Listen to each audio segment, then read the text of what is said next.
Pour un dosage pH métrique, nous avons besoin d'une sonde pH métrique que l'on relie sur le système Exao et d'un ordinateur. La verrie utilisée est la même que celle pour le dosage colorimétrique. La burette et le bécher dosage se préparent de la même façon que pour un dosage colorimétrique sans l'indicateur coloré. Vous ferez toujours bien attention à la bulle d'air et au ménisque. Je rince la sonde pH métrique avec de l'eau distillée. Puis, j'ajoute le barreau aimanté délicatement dans le bécher dosage pour mettre l'ensemble sous la burette, sachant que je positionne la sonde pH métrique dans le bécher sans que ça touche. Et je règle la vitesse de rotation en faisant très attention à ce que le barreau ne touche pas le bas de la sonde. Dernière chose, on descend la burette pour pouvoir effectuer le dosage. On ouvre atelier scientifique généraliste. On observe ici le capteur pH mètre que l'on positionne sur l'axe des ordonnées. Sur l'axe des abscisses, on va placer le volume de la solution titrante. Pour cela, je prends le clavier, je le positionne ici sur l'axe des abscisses.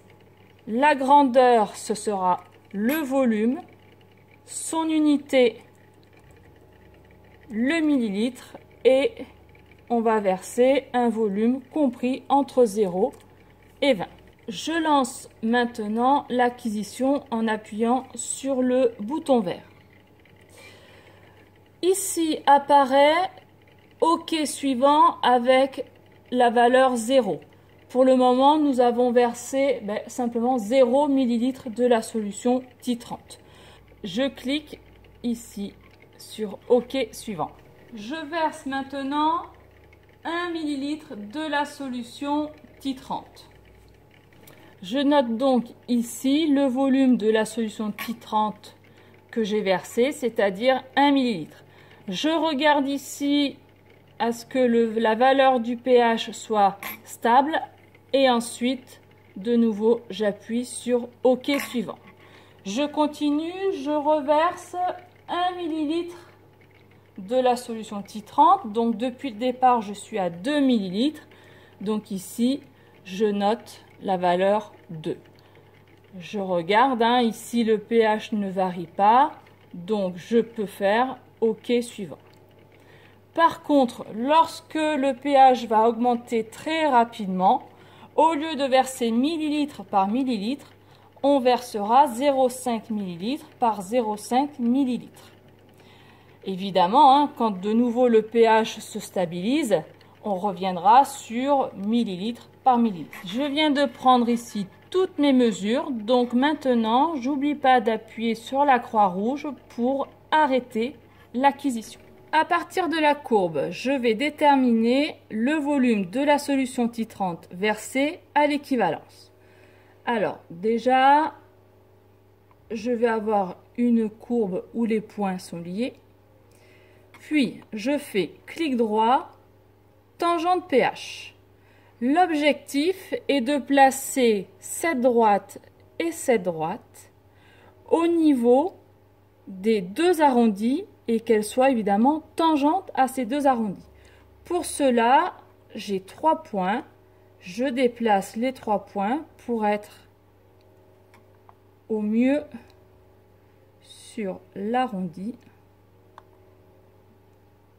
de la courbe. Lorsque j'ai positionné ces deux droites, j'oublie pas d'appuyer sur Entrée pour figer la droite. Dernière étape, on va sur Coordonnées et là, le point d'intersection entre la droite et la courbe nous permet d'obtenir le volume ici à l'équivalence. Pareil, j'appuie sur Entrée pour figer les valeurs. Pour finaliser le TP, je peux faire un compte rendu. Pour ça, ici, vous avez l'onglet compte rendu.